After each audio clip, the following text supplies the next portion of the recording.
Lamincy, diplômée d'école de commerce DESS Création, Reprise, Redressement d'entreprise, DESS Management de réseau de franchise, en charge du pôle formation pour EPAC International, premier cabinet de conseil en franchise en France, a contribué au développement de nombreux réseaux, le tout à partir des mêmes concepts et stratégies qu'il partage avec vous dans cette vidéo. Chers franchiseurs, bonjour et bienvenue dans cette vidéo dans laquelle je souhaite partager avec vous l'explication que je fournis en général aux franchiseurs quand je leur dis qu'il est tout à fait possible de doubler littéralement d'une année sur l'autre le nombre de franchisés qu'ils vont recruter pour leur concept. En fait, quand je commence souvent nos discussions avec cette affirmation, ils ont tendance à dire oui, mais c'est qu'une technique de vente, c'est des promesses commerciales, est-ce que vous pouvez vous engager dessus? Aujourd'hui, ce que je souhaite partager avec vous, c'est quel est le processus que vous pouvez adopter, que vous pouvez mettre en place pour pouvoir réaliser les mêmes résultats, ou alors que vous compreniez comment est-ce que nous y prenons pour pouvoir, n'est-ce pas, faire de telles promesses et pouvoir les tenir. En réalité, il y a quelque chose d'assez paradoxal dans le développement de franchise, c'est que la franchise, c'est par essence le fonctionnement d'une activité en général basique, hein, mais qui réussit de façon spectaculaire parce que tout fonctionne sur des process. Mais ce qui est étrange, c'est que lorsqu'on arrive à la question du développement de la franchise elle-même, les franchiseurs ne savent pas voir cette réalité, ne savent pas voir leur activité de développement comme étant un process. Et c'est là où c'est le premier shift que vous avez besoin de faire pour pouvoir réellement comprendre comment vous pouvez vous organiser pour doubler littéralement ou même peut-être réaliser des scores encore meilleurs en ce qui concerne le développement de votre réseau. Alors, qu'est-ce qui se passe en réalité? C'est que lorsque vous développez votre concept, vous mettez en place ce qu'on appelle un manuel opérationnel pour pouvoir montrer à vos franchisés comment est-ce qu'ils vont mettre en œuvre le savoir-faire que vous leur concédez pour réaliser les résultats auxquels vous allez arriver. En réalité, pour pouvoir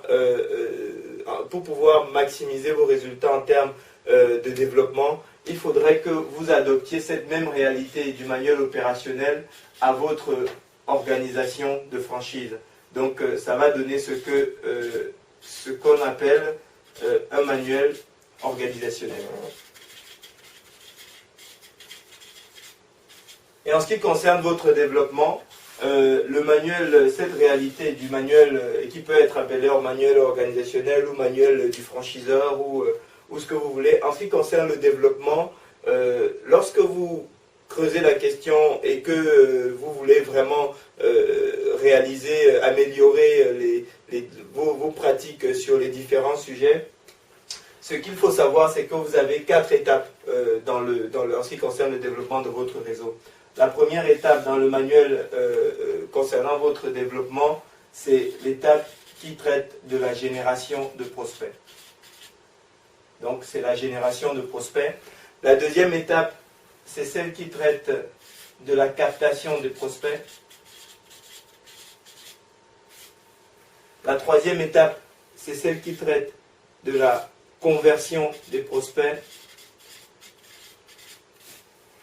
Et la quatrième étape, c'est celle qui traite de la recommandation des prospects. Donc, c'est-à-dire que vous allez en fait commencer par, par voir votre système de développement de cette façon-là et non pas comme quelque chose en réalité que vous n'avez jamais réellement formalisé et qui est géré soit par vous, soit par votre développeur, soit par quelqu'un où vous regardez, vous ne voyez que les signatures. Les signatures en réalité, elles ne tombent pas du ciel. Les signatures n'arrivent et ne peuvent être optimisées et maximisées que si vous voyez votre processus de développement de cette façon et si vous faites le travail nécessaire, vous mettez tout en œuvre pour pouvoir, n'est-ce pas, maximiser les résultats que vous réalisez à chacune des étapes. Au niveau de la génération de prospects, qu'est-ce qu'il y a ici? C'est toutes les actions que vous allez mettre en œuvre pour pouvoir générer un maximum de visiteurs, soit sur votre site, soit sur vos fiches, sur les sites de mise en relation, franchise. Bref, tout ce que vous allez faire pour créer le buzz autour de votre enseigne en tant qu'opportunité de franchise. Ici, vous allez au niveau de la captation de prospects, une fois que vous avez généré ce buzz auprès de différents interlocuteurs, auprès de différentes cibles, et que ces gens-là sont, n'est-ce pas, qui sont des gens qui sont potentiellement qualifiés ou qualifiables pour votre activité, ce qu'il faut, c'est pouvoir capter leurs coordonnées et capter proprement leurs coordonnées, c'est-à-dire capter leurs coordonnées dans une position où ils attendent votre sollicitation, ils attendent votre retour, ils sont positivement ouverts pour la réception de la documentation concernant votre concept, et les actions de captation sont exceptionnelles. C'est une étape extrêmement subtile, et beaucoup de franchiseurs laissent pas mal d'argent sur la table à cette étape.